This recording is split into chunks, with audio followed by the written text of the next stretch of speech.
When most people hear the story of Noah's Ark, they think of a great flood that covered the entire earth, wiping out all life except for those animals that found refuge in the vessel. However, this is just one interpretation of the story, which has many layers, some more obvious than others. In today's episode, we will be looking at some of the lesser known facts about the ark and its builder that may surprise you.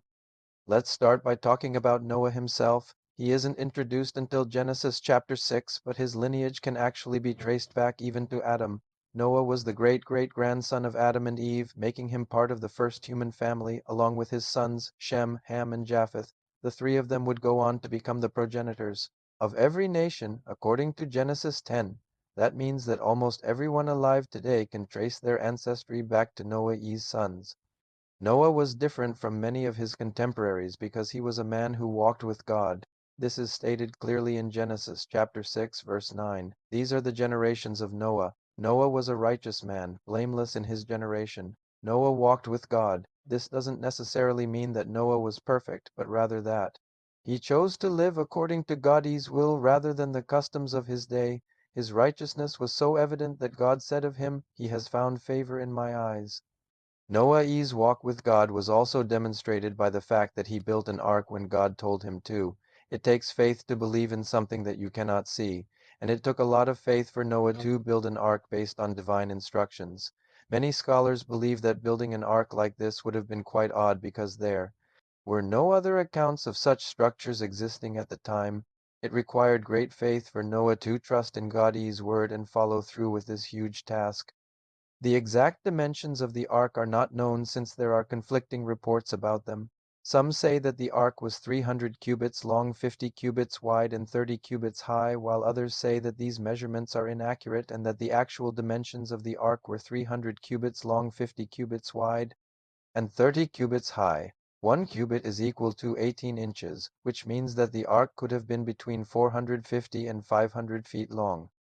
Either way, it was definitely large enough to carry two of every animal, as well as all of the food that they would need to survive for months. When God instructed Noah to build an ark, he gave him very specific instructions about how to construct it. God told him to make it out of gopher wood, which is thought to have been a type of cedar tree that grew in the mountains of Lebanon. The ark was to be sealed with pitch inside and out, which is a thick, sticky substance that is made by boiling the juice of certain plants. The pitch would have helped to waterproof the ark and keep the animals dry during the flood. God instructed Noah to divide the ark into three sections or decks.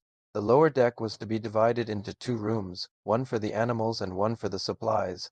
The middle deck was to be used by Noah, his sons, and their wives. The top deck was to be used for storing grain, oil, figs, and other perishables. Another interesting fact about the ark is that it had windows. These were probably small openings near the top of the ark that allowed light to enter and air to circulate. They also likely served as air vents for the animals. But what about the doors? There is some debate over where the door to the ark was located. Some believe that it was on the side, while others believe that it was in the upper part of the front of the ark. We don't really know which one is right, but it doesn't really matter. What's important is that Noah knew where the door was and how to open it. Another fascinating aspect of the ark is the fact that it had a window specifically designed for human observation.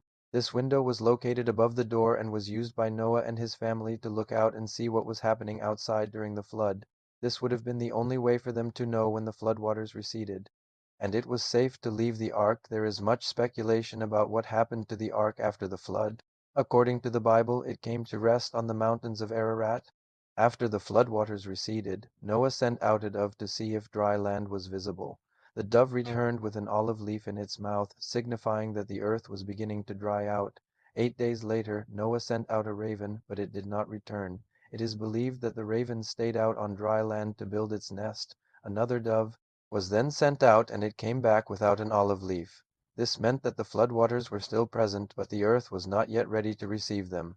7 more days passed, and the dove was sent out again, but it did not return because it found a suitable place to land. This is sometimes interpreted as the dove finding a mate, so Noah knew that the world was ready to be repopulated. Some people believe that the ark was turned into a temple after the flood, while others believe that it was taken up into heaven. However, there is no scriptural basis for either of these claims. Some people claim that the Ark can still be found on Mount Ararat, but no one has ever found any evidence of its existence there. It is possible that the Ark was lost forever when the floodwaters receded. Some people believe that the Ark was eventually discovered by the ancient Egyptians, who incorporated it into their religion. Others believe that the Ark was lost forever when the Israelites left Egypt. However, there is no evidence to support either of these claims. The Ark of the Covenant is mentioned in the Bible as being similar to Noah's Ark in that both were vessels that God used to save his people. Both were also built according to specific instructions that God gave to humans. Both were used as places of worship during times of trouble. However, there are some key differences between the two. For example, the Ark of the Covenant was used to house the Ten Commandments, while Noah's Ark was used to house animals. The Ark of the Covenant was carried by the Israelites during their travels in the wilderness, while Noah's Ark was stationary. The Ark of the Covenant was destroyed at some point in history, while Noah's Ark survived the flood and was eventually taken off the mountain by its builders. The story of Noah's Ark is an important one because it tells us about God's mercy and his willingness to forgive. Even though humanity had sinned against God and deserved judgment, he gave them a second chance by sending Noah and his family to build an ark and save themselves and the animals. This teaches us that we can always turn to God no matter how bad things have gotten. In addition to being a story about God's mercy, the story of Noah's ark is also a story about obedience. God gave Noah specific instructions about how to build the ark and what to do once it was finished, and Noah followed those instructions carefully. This teaches us that if we want to be used by God, we must be willing to obey His word, no matter how difficult it may be. Lastly, the story of Noah's Ark is a story about hope. Even though the world was flooded and everyone else seemed to be lost, Noah and his family had hope that God would save them and the animals. This teaches us that we can have hope in God no matter what circumstances we may face. Today, people still tell the story of Noah's Ark to teach children about God's mercy, obedience, and hope. It is one of the most well-known stories in the Bible and has been depicted in art, literature, and film. Some people believe that the story of Noah's Ark is just a myth, while others believe that it is a true account of an event that happened in the past. Regardless of whether or not one believes the story literally, there is no denying that it is an important story that teaches valuable lessons about faith, obedience, and hope. I hope you enjoyed learning more about the story of Noah's Ark and its connection to the descendants of Adam. If you did, please let me know in the comments below and be sure to subscribe for more videos like this one. Thanks for watching. See you next time.